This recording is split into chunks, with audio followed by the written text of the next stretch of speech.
States. It's Mark from the United States. Good morning, good afternoon. Mark from the States. How we doing today? I'm doing fantastic. I hope you are as well. Thank you so much for coming. Come sit with me on this big fake couch. I appreciate each and every one of you. I just want to say thank you to all those that watched the interview with Jane, Eugenia from Ukraine. It was such an honor to be able to talk to her. It was I learned a lot. Just pretty informative on her end of what has been going on, what it was like before. And if you are into that sort of thing, I encourage you to go over and watch it. It was pretty good, and I hope to check back in with her here in a few months just to kind of see how she's doing. Pretty rough, pretty rough. As you also know, my son is currently over there. In fact, he's in London as we speak. He's probably at Westminster Abbey or Buckingham. Who knows? He's around the city somewhere. Could not tell you. I have not spoken to him in a little while. Our communication between him and I, not all the time. And I kept bugging him at the beginning of his trip. But you know what?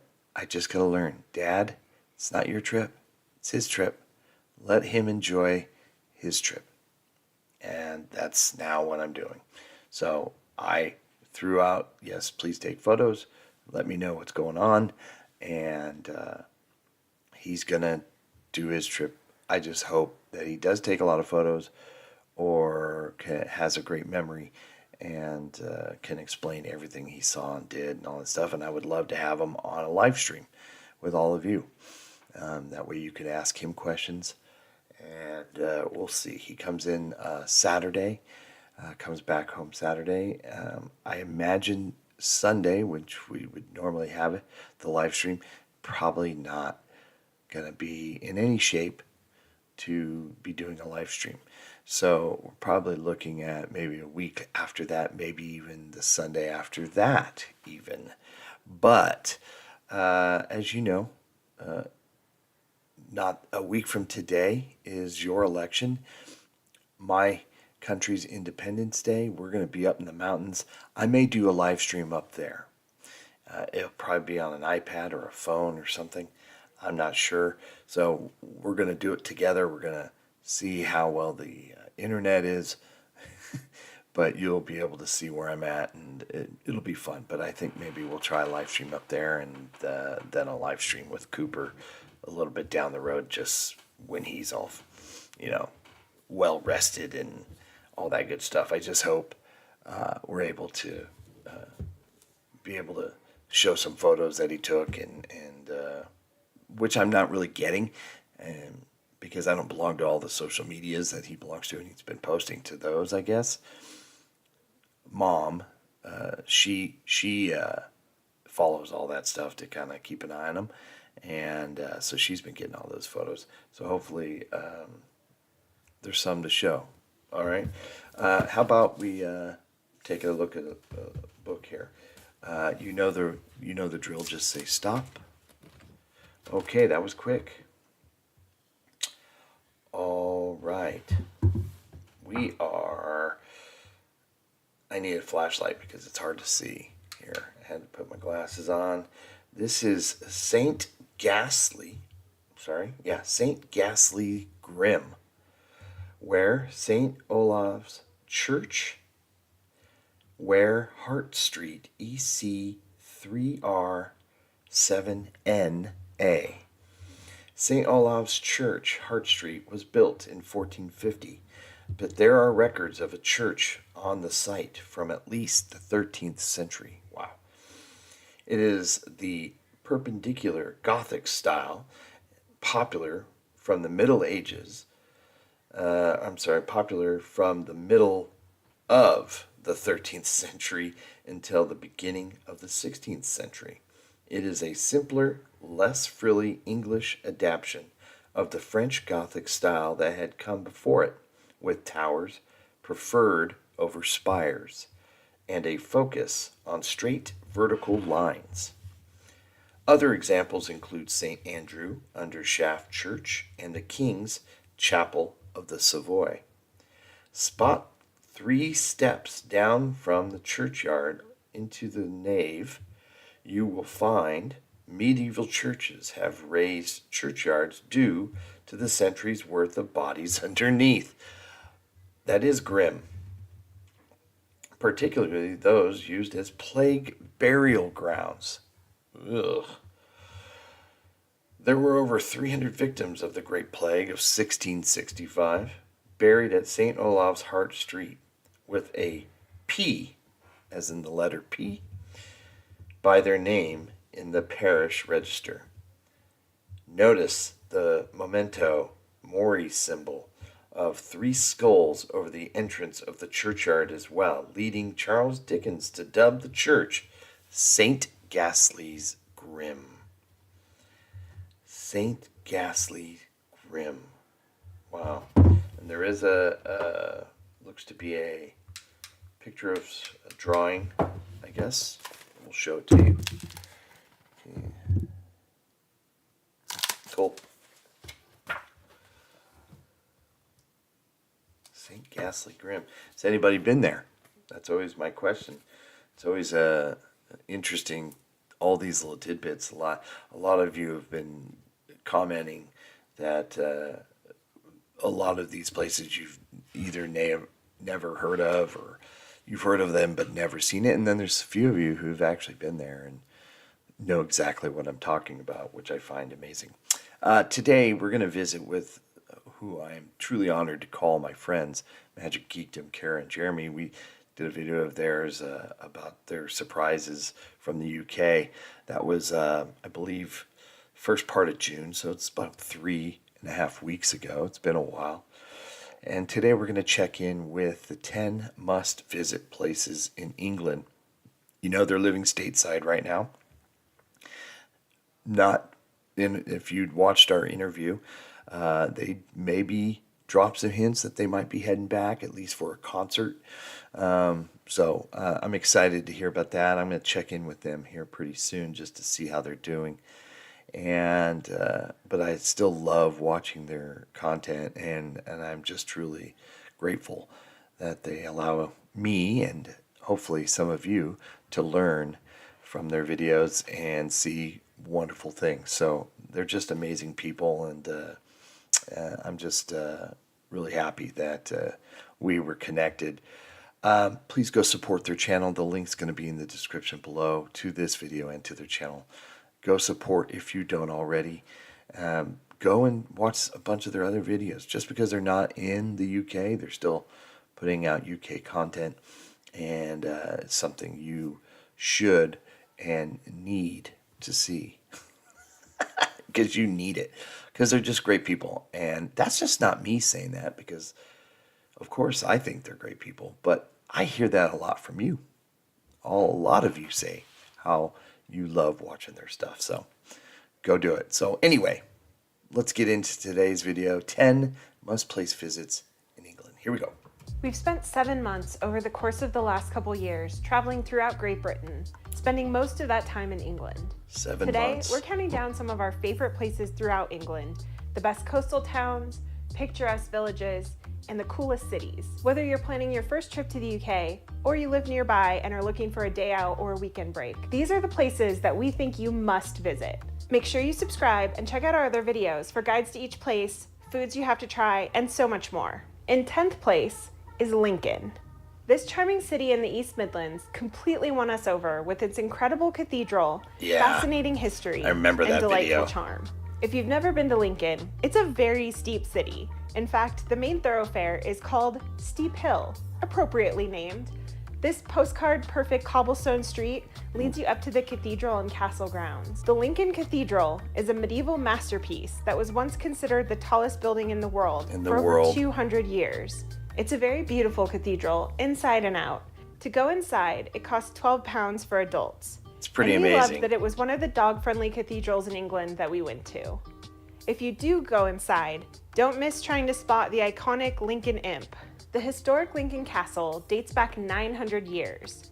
You can walk along the ancient walls and get amazing views of the city and surrounding areas. It also houses one of the 4 remaining copies of the Magna Carta, a kind of eerie Victorian prison, and you can learn about Lincoln's Roman history. One of the spots we loved on Steep Hill was Brown's Pie Shop. They have delicious pies and are definitely worth a stop.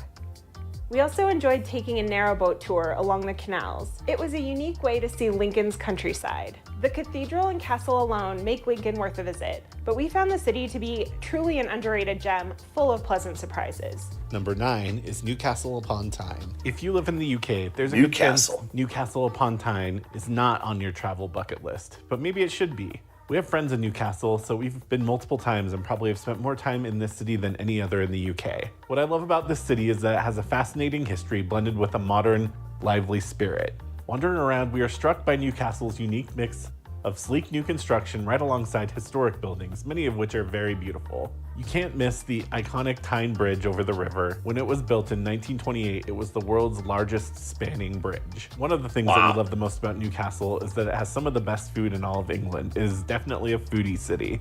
Granger Market dates back to 1835, and it's a must-visit market. It has wonderful food options like artisan cheeses. We tried a unique sticky toffee cheddar and had one of the best chicken sandwiches we've ever had at Fed's. Another highlight is the quirky WC Gin Closet, possibly the world's smallest gin bar, set in a former women's toilet. And boy, I still crave that Parma Violet gin drink I had there. Newcastle is also known for its Georgian architecture, and walking along Grey Street feels reminiscent of Bath, which we'll discuss more a little later. The riverfront quayside area offers picturesque views of the 7 bridges. Now, see that I love, like riverside dining bars. I love that vibe that it gets where you have like this walk, and it sounds like this town definitely for, the city has that sort of deal going on, which when I just immediately think, oh, we're towns in England, Newcastle's not really one of them that pops in, but yeah, it looks fantastic. And the Quayside Sunday Market is another fantastic way to experience the amazing food offerings of Newcastle. Newcastle is only a 90-minute train ride from Edinburgh, and there are a lot of other incredible places around Durham and Northumberland nearby. It's definitely worth a visit. Coming in at number 8 is Bath. Undeniably one of the most beautiful cities in England. Do want to go there. That it's a popular tourist destination. Yeah. The Georgian city really captivated us. It was one of the first experiences we had with Roman history in England. And throughout all of our travels, it's still one of the most memorable cities. You can't visit Bath without experiencing the Roman baths. The remarkably intact ancient thermal spas that date back to around 60 AD. Walking through the baths really makes you feel like you're experiencing ancient times firsthand. And the museum is full of so much wonderful information and so many impressive artifacts. It is definitely worth a visit. Yeah. The iconic Bath Abbey, looming overhead, is an architectural marvel in its own right. But the real showstopper is the iconic Pulteney Bridge, adorned with quaint shops and restaurants stretching across both sides. One of the best examples of Georgian architecture is the Royal Crescent. The Royal Crescent. On our trip, but our friends JJ Extra recently visited, and wow, the Royal Crescent is stunning, isn't it? This row of 30 terraced houses, laid out in a sweeping crescent shape, was constructed in the 1700s, and I can see why it's considered one of the greatest examples of Georgian architecture anywhere. Let's talk about Bath buns. If you visit Bath, you must try one. We ate at the iconic Sally Lunn's historic eating house, sampling both a savory and sweet version of what's considered the original Bath bun, which is kind of like a giant bun made out of brioche. Whether you're in the mood for something savory or sweet, there are plenty of toppings to choose from for your Bath bun. We also love the cozy, intimate vibe of the Raven Pub. I savored one of the best steak and Stilton pies I've ever had. And I discovered a new favorite, pickled onion and cheese in my ploughman's lunch. Bath is a stunning city and one of the best places you can visit, especially if you're into Roman history or Georgian architecture. Number 7 is Manchester. I want to go back there. I think Bath is definitely on my list. If I had to create just a list, just from sitting from Ventura, watching everything that I've seen, Bath is definitely on my list. I don't know anything enough or know enough about anything to rank them in any certain way. Obviously, I would definitely put London number one for me because I've never been to anywhere. So that's where I want my base first visit to go. But Bath is definitely, I won't go through at the end, I'll go through my list. But yeah, the architectural gems that specifically Bath has, and it just looks amazing. Roman history, or Georgian architecture. Number 7 is Manchester. Our trip to Manchester started on a really fun note. Manchester. We started by visiting the Wash House, a hip speakeasy style cocktail lounge where you enter through a fake laundromat or laundrette. The bar itself is low-key and cool, and the cocktails are incredibly creative. Yes. And that's what makes Manchester Love so special. speakeasies. It's an eclectic city with a mix of industrial grit, modern trendiness, and historic charm. For a taste of Manchester's storied history, don't miss the breathtaking Manchester Cathedral. Founded in 1421, its soaring Gothic architecture and wide cavernous nave are simply jaw-dropping. Whoa. We loved admiring the ornate details while learning about its rich heritage. The Northern Quarter is possibly Manchester's coolest area. Full of street art, indie boutiques, record stores, lively bars. It's a very cool area to just wander around and explore. And if you do visit Manchester, you absolutely must visit Affleck's. It's a former department store that's been converted into a marketplace with independent shops. It was the absolute highlight of our time in Manchester. From vintage clothes to rare vinyl, it is a treasure trove of unique finds. For delicious Indian food, hunt down the no-frills but phenomenal This and That Cafe. Their daily rotating curries are possibly the best we've had yet. I still dream about that flavorful Bombay potato curry. Mackie Mayor Food Hall was another highlight for food. Many options to choose from, but we can recommend the pizza. We barely scratched the surface of Manchester in our time there, but we can't wait to go back and experience more of this vibrant city. A place that we visited more recently is the Jurassic Coast, which comes in at number 6. The Jurassic Coast is a must-visit UNESCO World Heritage Site stretching over 90 miles along the southern coast of England. We spent several days exploring the incredible region and loved every single minute of it. In the town of Swanage, we hiked out to see the Old Harry Rocks, 3 stunning chalk formations jutting out of the sea. The hike took us near fields of grazing cows and sheep, making it a quintessentially English countryside experience. Another highlight was finding the preserved dinosaur footprints at Keats Court. It was a little difficult to find, but it was surreal to see these 140 million year old tracks just casually out in the middle of a cow pasture. We stayed in the charming seaside town of Lyme Regis, known for its fossils dating back 200 million years. And we know your the whole area was fossil underwater. hunting We didn't desires. have a lot of luck finding many fossils, but fossil hunting is so much fun. It's become my new favorite pastime. Yep. The whole area love is it. stunning and beautiful, and it's just lovely to walk along the seaside. If you find yourself in Lyme Regis, don't miss the food at the pilot boat. Everything we had was fantastic. Finally, no trip to the Jurassic Coast is complete without visiting the very famous Dirtle Door, a stunning natural limestone arch. The hike down provided incredible views. Wow, it looks felt crowded. like something out of a fantasy film to finally see the Yeah, that's Dirtle pretty Door. iconic. But maybe This Dirtle Door, did I know that's what it was called? I always just called it the Jurassic Arch or something, I think is how I always referenced it whenever you see it in every movie that, it's in the area. It's very, very famous. But you see how many people were walking down the path there? That's crazy. I imagine it's just an amazing sight to see in person. But I'd like to know from all of you, is it worth doing it? And I guess that question would apply to a lot of these places. But I don't know if Jurassic would make my list, the Jurassic Coast. Even though you almost feel like you have to go because it's so iconic. It's kind of like Stonehenge, in my opinion. Yeah, it's like you kind of have to go. Maybe try to avoid visiting during school holidays, There or you in go. our case, Easter weekend. Oh, We still there you enjoyed go. ourselves, but the experience That might have been a with little JJ more again. enjoyable if we weren't sharing it with 3,000 other people. Between the stunning Dang. scenery, the fossil hunting, and the classic English seaside towns, the Jurassic Coast is an absolute dream. Next up Okay. at number 5, All right. Cornwall. Tucked away in the far southwestern corner of England is one of our absolute favorite places, Cornwall. It's a classic destination with a very distinct culture and cuisine. We've been all over England, but Cornwall has some of England's most dramatic coastlines and picture-perfect fishing villages. We explored several villages like Marazion with its iconic St. Michael's Mount, but one of the Yes. most stunning spots we found was Lizard Point. Here we lucked into perfect sunny weather for hiking the coastal footpath. The trail took us along dramatic cliffs and sweeping views. It was our first time visiting the English seaside, and to this day, it's one of our favorite spots. St. Ives is a quintessential Cornish town to visit. We arrived in the evening and watched a beautiful sunset. We dined on some fresh off the boat fish and chips at a local seafood restaurant and tried Cornish smokies, a cheesy That looked smoked good. haddock dip that was truly divine. And I'm not a fish eater. But the true star of Cornwall is the Cornish pasty. We got one from Anne's Yes. Pasties in Helston. It was incredible. Meant to be huge. a hearty portable meal I for remember the this area's video. historic tin miners.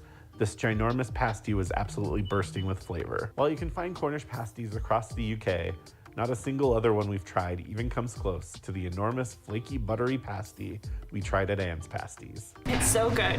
Cornwall is also a prime spot for having a proper cream tea. But if you visit Cornwall, be sure to try your clotted cream and jam the Cornish way by putting the jam on the scone first before topping it with the clotted cream. While you might prefer the Devonshire way with cream first, in Cornwall, it's an unwritten rule that you have to do it their way. What makes Cornwall so special is that it feels totally removed from the rest of England in the best way possible. It's an absolute must visit to explore the wonderful scenery, food, and culture that is Cornwall. The Cotswolds is a must-visit place in England, and that's why it's coming in at number 4. The Cotswolds. The Cotswolds is somewhere that we had so many people tell us we needed to visit. And when we finally did, it all made sense. The Cotswolds is a region in southwest England that will make you feel like you're living in an English fairy tale, full of rolling hills, colorstone cottages, and the loveliest English villages. We spent 3 days in the Cotswolds, and it did not feel like enough time. Our first stop was the charming village of Painswick, known as the Queen of the Cotswolds. Wandering through the churchyard with its 99 yew trees felt like stepping into a storybook scene. The village of Bybury is not to be missed.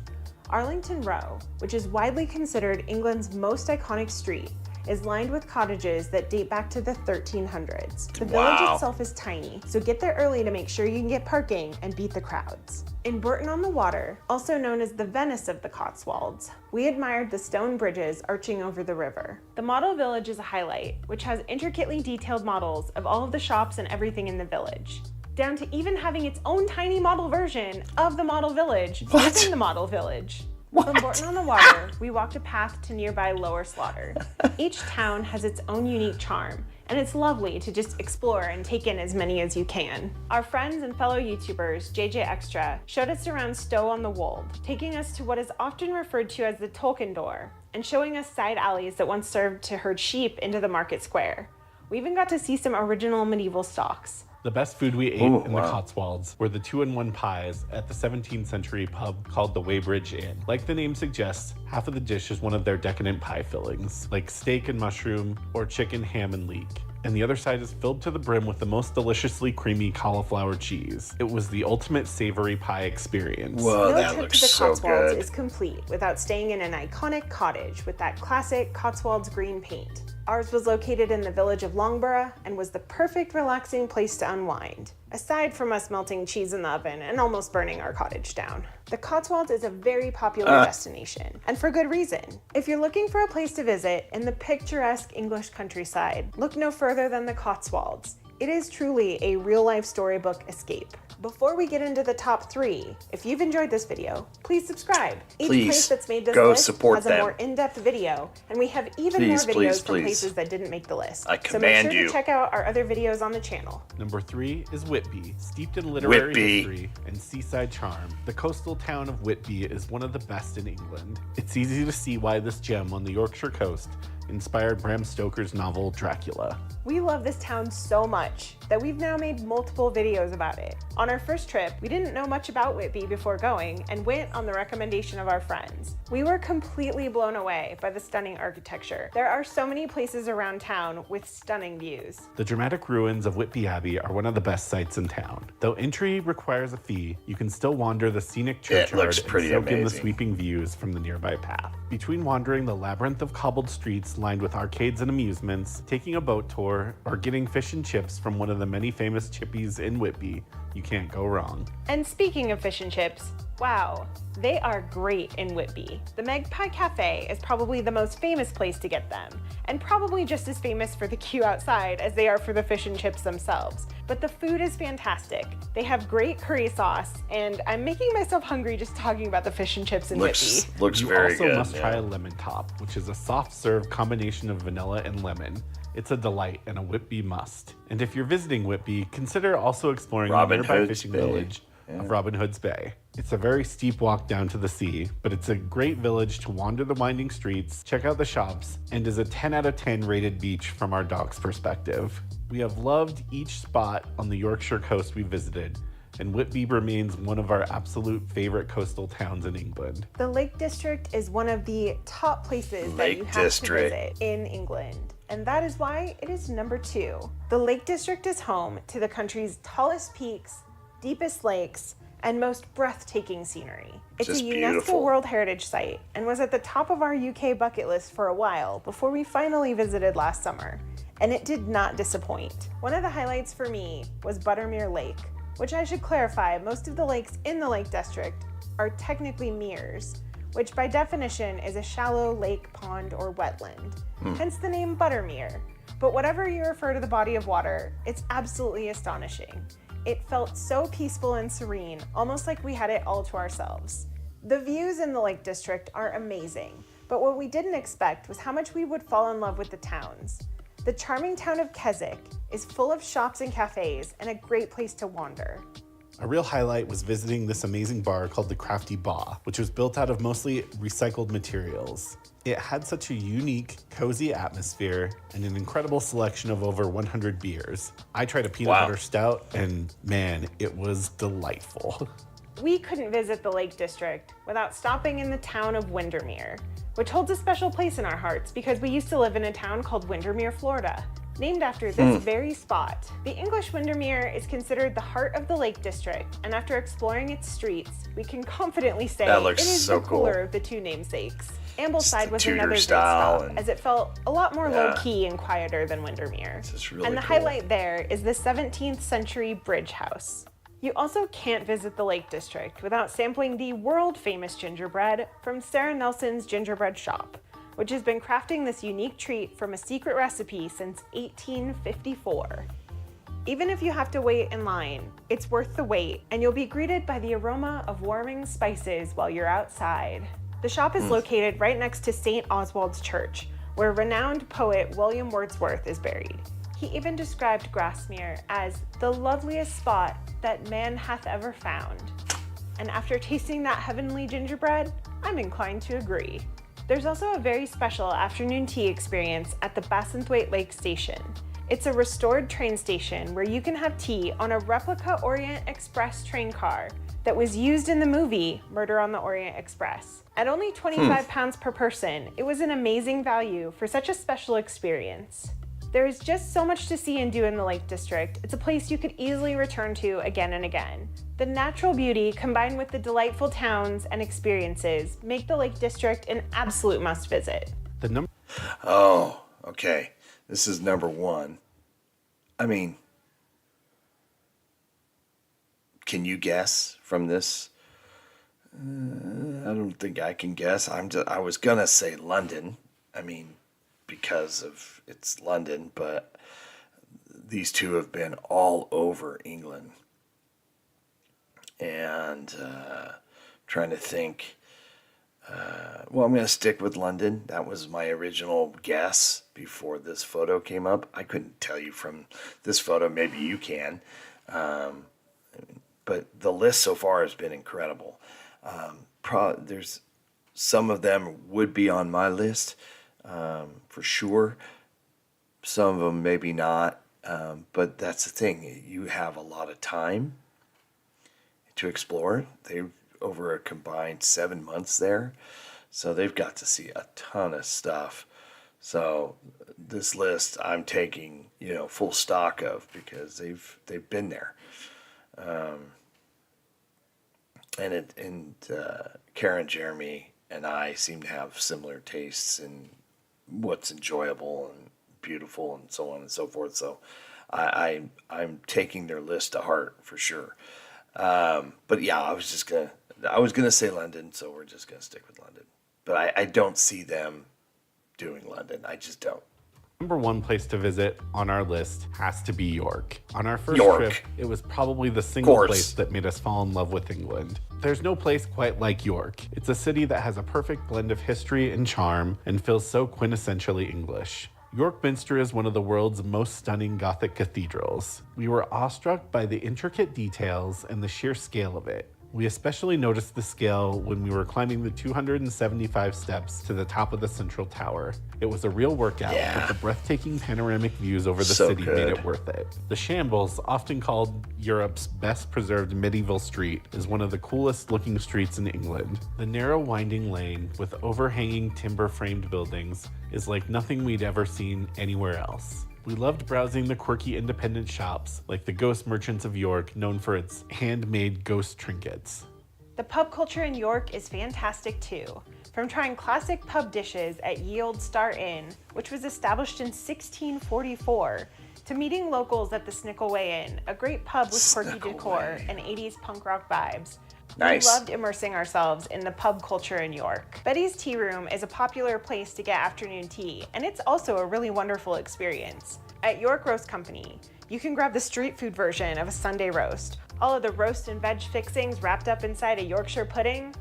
Yum, can't go wrong there. But there are many great food options in York for dining. But why I know York is one of the best places to visit is because every time we go, we just want to put the camera down and immerse ourselves in the vibes and atmosphere. So It's the kind beautiful. of city I just want to wander and get lost in. It's a great city to take in a museum, walk the walls, and take in all of the Roman and Viking history. Yeah, and just that's have a right. They good have time that in a Viking cool experience there. It's hard to make a list of only 10 places that you must visit in England, as there are Right. many more we visited that we've loved, and even more that we haven't even experienced yet. Is there a must-visit place that we missed? Make sure to let us know in the comments, and also let us know about any hidden gems or underrated places we should visit on a future trip. Thank you so much to our patrons for the support, and thank you for watching. Click the link in the top left corner to see the whole playlist of all of the videos of the top 10 places we've covered. There you go. Or click the link on the bottom left to be taken to the video that YouTube thinks you'll like. We'll see you over. Go do all that she just said. They've got so many videos. It's just been wonderful. I can't believe I didn't know that was York. I'm kicking myself, of course. And I seen that video with them, and just knowing how much they loved York, and it was a great video. So you need to go check it out. But yeah, York is on my list, and that's why I'm kicking myself. I knew they wouldn't say London. They like London, but they love these other places I know way more. And still, London is number one for me because, I've never been to anywhere. I'll go through my list. Definitely York, Bath. I would love to go to Whitby or Robin Hood's Bay or even Scarborough. I hadn't thought about Jurassic Coast, but I guess it's kind of like I said, it's one of those things you have to go to, maybe. I don't know. They had Manchester, I'm not sure. It depends if I was with my son, we may have to go to Manchester, but I'm not sure if that would be on my list, but Portsmouth is definitely high. That is very high on my list to go. And that's maybe Liverpool for the music history of it, and the nightlife and so on. But Newcastle. I hadn't thought about Newcastle, but maybe. Definitely would love to go to the Lake District. It's just, those were one of the first videos I was watching when I started, trying to see and learn about the UK. The Lake District was one of the first videos I'd watched. Just gorgeous up there. And it's, like Yorkshire, like, what is it, West Yorkshire, I think I have to check, but it's been a while. But it was my ancestry, I think, came from West Yorkshire or the Midlands. Maybe that's what it was. I'll have to double check. Maybe one of you can remember. I'll have to go back and check my app, or it's been a while since I've been on it, but I thought it was Yorkshire area, but it might have been West Midlands in Yorkshire. So I think I'd want to go to Nottingham and maybe Leeds. I know a lot of people are like, what? Why? But I think I would like to. So, but this is just a dream list, of course. That was a great video. Love these two. I really do. Thanks so much. I hope everybody's happy, healthy, and safe. Please go support them. It's really important that you do. If you have a moment, go watch the interview with Jane if that's something that interests you. I know it's kind of way different than what I normally do here on this channel, on our channel. And but I appreciate for the few that went out there and watched it. I appreciate it. And go support her channel as well, because really the important thing is to support her channel. So if anything, it gets you over to her channel and helps her. I think that's all I really can hope for. You guys are amazing, and we'll talk soon. Son comes home in a few days, so I'm excited. So hopefully we'll have some more information about that. Take care, everybody. Have a great day. All right. Bye. Mark from the States, Mark from the States, it's Mark. Yeah.